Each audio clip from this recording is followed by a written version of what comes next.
Israel ফিলিস্তিন চলছে বাবা যুদ্ধ শুরুতে জানিয়ে দেব ইসরায়েল ফিলিস্তিন যুদ্ধের হাতে বা আপডেট সংবাদ এরপর বিস্তারিত।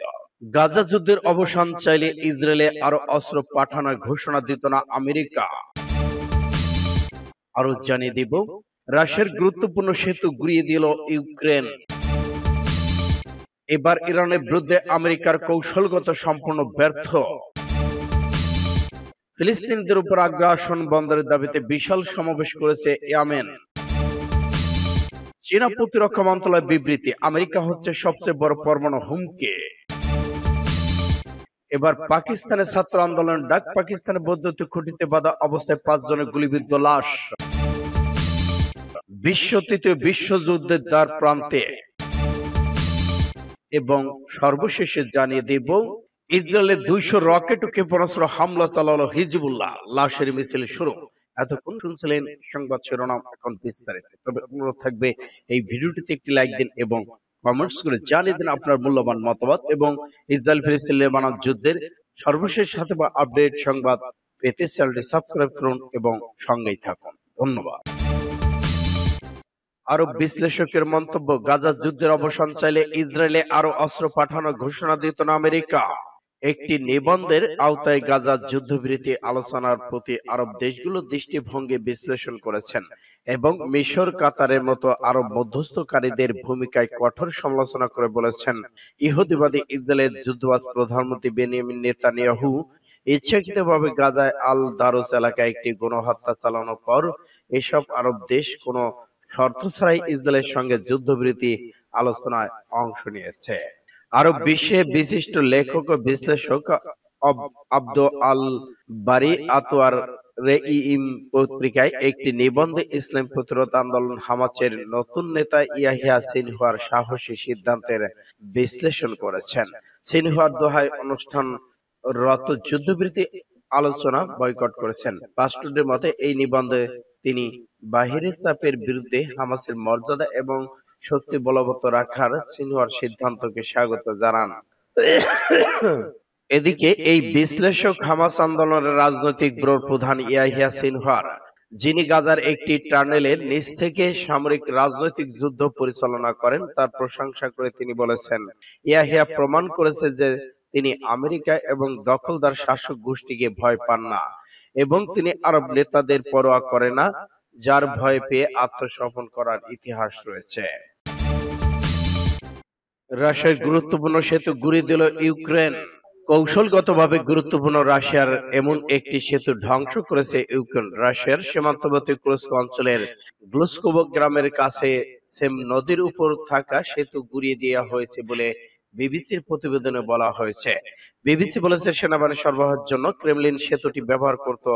ধ্বংসের কারণে এতে প্রভাব পড়বে, তবে ধ্বংসের খবরে এমন পর্যন্ত কোনো মন্তব্য করেনি রাশিয়া। এদিকে ইউক্রেনের প্রেসিডেন্ট ভ্লাদিমির জেলেনস্কি বলেছেন, কুরস্ক অঞ্চলে ইউক্রেনীয় সেনারা তাদের অবস্থান শক্ত অবস্থায় আছে। রাশিয়ার ভেতরে ইউক্রেনের বাহিনী প্রবেশ করে যে অভিযান চালাচ্ছে তা 2য় সপ্তাহে গড়ালো। কুরস্ক অঞ্চলে সামরিক কার্যকলাপ স্থাপনা করা হয়েছে বলে জানিয়েছেন ইউক্রেন শীর্ষ সামরিক এক কমান্ডার। অন্যদিকে রাশিয়া জানিয়েছে অঞ্চলটি থেকে 1,20,000-এর বেশি বাসিন্দাকে সরিয়ে নেওয়া হয়েছে। 2022 সালের 24শে ফেব্রুয়ারি ইউক্রেনের সামরিক অভিযান ঘোষণা দেন পুতিন। এরপর আজ পর্যন্ত টানা 904 দিনের মতো চলছে এই যুদ্ধ। এতে দুই পক্ষের বহু হতাহতের খবর পাওয়া যাচ্ছে, তবে যুদ্ধ বন্ধে এখন পর্যন্ত কোনো লক্ষ্য নেই। উল্টো পূর্ব ইউক্রেনে বেশ দুইটির মধ্যে সংঘাতে বেড়েছে। ইরানের বিরুদ্ধে আমেরিকার কৌশলগত ব্যর্থতা। ব্যান্ডেজ ইউনিভার্সিটির এক গবেষক তার একটি গবেষণায় এ উপসংহারে পৌঁছেছেন যে ইরানের বিরুদ্ধে আমেরিকার যত ধরনের ষড়যন্ত্র ছিল সকল কিছুই ব্যর্থতার প্রমাণ মিলেছে। আমেরিকার বিখ্যাত একজন বিশ্লেষক এবং সাংবাদিক ফরিদ জাকেরি ওয়াশিংটন পোস্টে একটি নিবন্ধ লিখেছেন। তার লেখাটির শিরোনাম ছিল, ইরানের উপর আমেরিকার পরাজয় কোনোভাবেই কৌশল বলা যায় না। এই নিবন্ধে তিনি ইরানের বিরুদ্ধে আমেরিকার গৃহীত কৌশলগুলো ব্যর্থতার কারণ অনুসন্ধান বিশ্লেষণ করেছেন। পাস্টুডের মতে ওই নিবন্ধে লেখক উল্লেখ করেছেন যে ইরানের প্রতি ওয়াশিংটন নীতিগত একটি সুসংগত কৌশলের পরিবর্তে সাংবিধানিক চাপ প্রয়োগের ভিত্তিতে পরিণত হয়েছে। এই বিশ্লেষণ সেদিন সংক্ষিপ্ত নজর বোলানো যাক। সাম্প্রতিক বছরগুলোতে ইরানের বিরুদ্ধে আমেরিকার কৌশল স্পষ্টতই ব্যর্থ হয়েছে। এই ব্যর্থতার পিছনে যে নীতিটি কাজ করেছে তা হলো সুসংগত কৌশলের পরিবর্তে সর্বাধিক চাপ প্রয়োগের উপর গুরুত্ব আরোপ করা। প্রাক্তন মার্কিন প্রেসিডেন্ট ডোনাল্ড ট্রাম্প 2018 সালে মে মাসে পরমাণু সমঝোতা থেকে একতরফাভাবে নিজের প্রত্যাহার করে নেওয়ার পর ইরানের বিরুদ্ধে সর্বোচ্চ চাপ প্রয়োগের নীতি অনুসরণ করে এসেছে। বারাক ওবামার অধীনে ইরানের উপর আরোপিত নিষেধাজ্ঞার সংখ্যা ছিল 370। ট্রাম্পের অধীনে ওই সংখ্যা বেড়ে দাঁড়িয়েছে 1500-তে। সেই সময় ইরান বিশ্বের সবচেয়ে বেশি সংখ্যক নিষেধাজ্ঞার দেশ হয়ে উঠেছিল। পরমাণু সমঝোতার অপর অংশীদার দেশ ইউরোপ শক্তি রাশিয়া চীন নীতির বিরোধিতা করেছিল। আমেরিকা এই নিষেধাজ্ঞা ব্যবহার করে সেই সব দেশ ইরানের সাথে ব্যবসা করার উপর কার্যত প্রতিরোধ গড়ে তুলেছিল, যে কারণে ইরান এই নিষেধাজ্ঞা মানেনি, যে কারণে ইরান বর্তমান বিশ্বের একটি পরমাণু শক্তিধর দেশ হয়ে উঠাতে বিশ্বের যে কোনো রাষ্ট্র ইরানকে বর্তমান ভয় পাচ্ছে। সেই কারণে ইরান আমেরিকার কাছে জয় হয়েছে বলে উল্লেখ করেছেন সূত্র ফাস্ট টুডে। ফিলিস্তিন দুপুর আগ্রাসন বন্ধের দাবিতে বিশাল সমাবেশ ইয়েমেনের।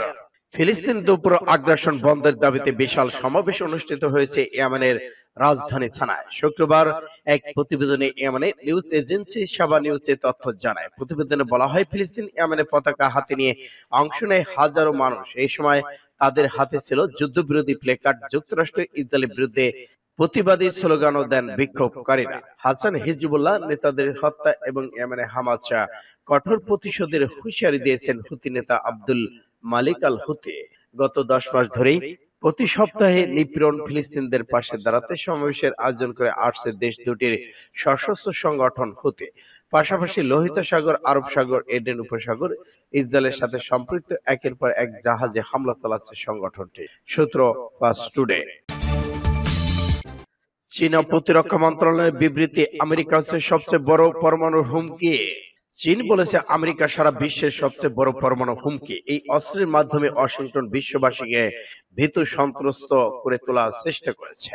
চীনা পররাষ্ট্র মন্ত্রণালয়ের মুখপাত্র ঝাও জিয়াংগাং গতকাল এক সংবাদ ব্রিফিং এ কথা বলেছেন। তিনি বলেন, পরমাণু অস্ত্রের সাহায্যে ভীতিছড়ে বিশ্বে বলদর্পিত রক্ষা করার বিষয়ে আমেরিকা যে দায়িত্ব জ্ঞানহীন সিদ্ধান্ত নিয়েছে তার জন্য ওয়াশিংটনকে অভিযুক্ত করে বেইজিং।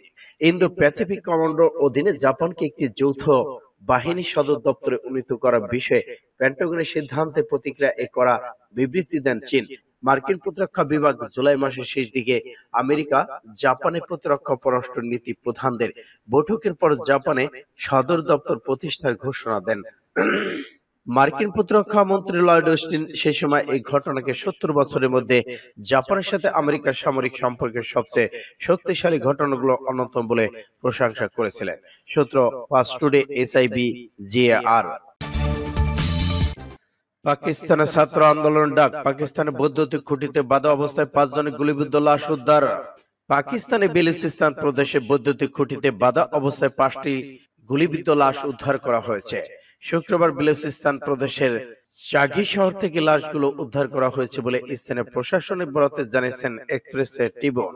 আফগানিস্তান ইরান সীমান্তের কাছাকাছি একটি স্থান থেকে লাশগুলো উদ্ধার করা হয়েছে বলে জানিয়েছে পুলিশ। তাদের দাবি, নৃশংস হত্যাকাণ্ডের পর লাশগুলো এভাবে খুঁটিতে বেঁধে রাখা হয়েছে। চাঘির জেলা সদর হাসপাতালে লাশগুলো নিয়ে যাওয়া হয়েছে, সেখানে সেগুলো শনাক্তকরণে অপেক্ষা রয়েছেন। সূত্রের বরাতে এক্সপ্রেস ট্রিবিউন জানিয়েছে, নিহতরা সাবেক আফগান সেনা সদস্য বলে সন্দেহ করা হচ্ছে, যাদের এই এলাকায় কুখ্যাত একটি জঙ্গি গোষ্ঠী অপহরণ করে। দীর্ঘদিন ধরে ইরান সহ প্রতিবেশী দেশগুলোর সাথে পাকিস্তানের চরম হয়ে ওঠা সম্পর্কই এই হত্যাকাণ্ডের নেপথ্যে রয়েছে বলে ধারণা করা হচ্ছে। পৃথক একটি ঘটনায় বেলুচিস্তান কোয়েটার সাবান এলাকায় আরো একটি লাশ উদ্ধার করা হয়েছে। পুলিশ সূত্রের এক্সপ্রেস ট্রিবিউন জানিয়েছে, এই 2 ঘন্টার মধ্যে কোনো যোগসূত্র আছে কিনা তা এখনো নিশ্চিত হতে পারেনি কর্তৃপক্ষ। হত্যাকাণ্ডের কারণে জানতে ইতিমধ্যে তদন্ত শুরু হয়েছে। তৃতীয় বিশ্বযুদ্ধের দ্বার প্রান্তে, রাশিয়ার সীমান্তবর্তী কুরস্ক অঞ্চলে ইউক্রেনের সেনাবাহিনী রুশ সেনাদের মধ্যে তুমুল লড়াই চলমান রয়েছে। আমেরিকার দেওয়া অস্ত্রের সঠিক ব্যবহার করে ইউক্রেন ধীরে ধীরে এগিয়ে আসছে রাশিয়ার ভিতরে 1000 বর্গ কিলোমিটার বেশি ভূখণ্ড দখল করেছে ইউক্রেন। এদিকে রাশিয়া অভিযোগ করেছে পশ্চিমাদের সমর্থনে ইউক্রেন সীমান্ত অঞ্চলে অনুপ্রবেশ করেছে তারা। রাশিয়ার পার্লামেন্টে এমপি মিখাইল বশিরের মতে সতর্ক করেছেন যে পশ্চিমাদের সমর্থনে ইউক্রেন সীমান্তে ঢুকে যে হামলা শুরু হয়েছে তা বিশ্বকে সর্বাত্মক যুদ্ধের দিকে ঠেলে দিয়েছে এবং পরমাণু অস্ত্র প্রয়োগের হুমকি দিয়েছেন পুতিন। এদিকে রাশিয়ার বার্তা সংস্থা আর আইএ বার্তা সেমেতের উদ্ধৃতি দিয়ে বলেছেন বেসামরিক অবকাঠামো, পশ্চিমা সামরিক সরঞ্জাম, পশ্চিমা গোলাবারুদ, ক্ষেপণাস্ত্র হামলা হওয়া, রাশিয়ার ভূখণ্ডে হামলার বিদেশিদের অংশগ্রহণে অকট্য প্রমাণ দেখে কেউ এই সিদ্ধান্ত পৌঁছাতে পারে যে বিশ্ব তৃতীয় বিশ্বযুদ্ধের দ্বার প্রান্তে পৌঁছে গিয়েছেন। রয়টার্সের প্রতিবেদন বলা হয়েছে গত 6 আগস্ট ইউক্রেনের সেনা কুর্স্ক অঞ্চলে ঢুকে পড়ে। এরপর বৃহস্পতিবার ইউক্রেন সীমান্ত সামরিক কমান্ডার বলেন রাশিয়ার কুর্স্ক অঞ্চলে তারা একটি সামরিক কমান্ডো সেন্টার স্থাপন করেছে এবং অধিকাংশ সেতু ভেঙে দিয়েছে। রাশিয়া পার্লামেন্টের প্রতিরক্ষা কমিটির সদস্য শেয়ার মতে রুশ প্রেসিডেন্ট ভ্লাদিমির পুতিনের কথার প্রতিধ্বনি উঠে এসেছে। তিনি বলেছেন প্রয়োজনে পরমাণু অস্ত্র প্রয়োগ করে ইউক্রেনকে ধ্বংস করে দেওয়া হবে। সূত্র পাস টুডে। ইসরায়েলে 200 রকেট ও ক্ষেপণাস্ত্র নিক্ষেপ করলো হিজবুল্লাহ। লেবাননের সশস্ত্র গোষ্ঠী হিজবুল্লাহ ইসরায়েলের সামরিক স্থাপনাগুলোকে লক্ষ্য করে 200টি বেশি রকেট নিক্ষেপ করেছে। হিজবুল্লাহর পক্ষ থেকে বলা হয়েছে গতকাল হিজবুল্লাহর জ্যেষ্ঠ কমান্ডার মোহাম্মদ নেমাহ নাসেরকে হত্যার জবাবে তারা এই ব্যাপক রকেট নিক্ষেপ করেছে। হিজবুল্লাহ এই হামলার পর লেবানন সীমান্তে উত্তেজনা বেড়েছে। লেবানন হিজবুল্লাহ ইসরায়েলের বড় ধরনের সংঘাতের আশঙ্কা সৃষ্টি হয়েছে। হিজবুল্লাহ কমান্ডার নাসের হাজ্জু আবু নিহ নাম পরিচিত ছিলেন। গত 9 মাসে লেবানন ইসরায়েল সীমান্ত লড়াই হিজবুল্লাহ নিহত হওয়ার তৃতীয় সর্বোচ্চ নেতা হলেন তিনি। হিজবুল্লাহ ইসরায়েলের মধ্যে উত্তেজনা বৃদ্ধি করায় লড়াইয়ের মধ্যে হামলার ঘটনা ঘটে। এতে শুরু হয়েছে ইসরায়েলে লাশের মিছিল। ইসরায়েলি সামরিক বাহিনীর পক্ষ থেকে বলা হয়েছে হিজবুল্লাহ আজিজ ইউনিটের নেতৃত্বে ছিলেন নাসের। ইউনিট দক্ষিণ পশ্চিম লেবানন থেকে শত শত রকেট নিক্ষেপ করেছিল ইসরায়েলে। এতে বহু সংখ্যক সেনা নিহত হয়েছে। এবার হামলা শুরু করেছে হিজবুল্লাহ। এতে হতভম্ব হয়েছে ইসরায়েল সেনা এবং শত শত লাশের মিছিল শুরু হয়েছে ইসরায়েলে। সূত্র পাস টুডে।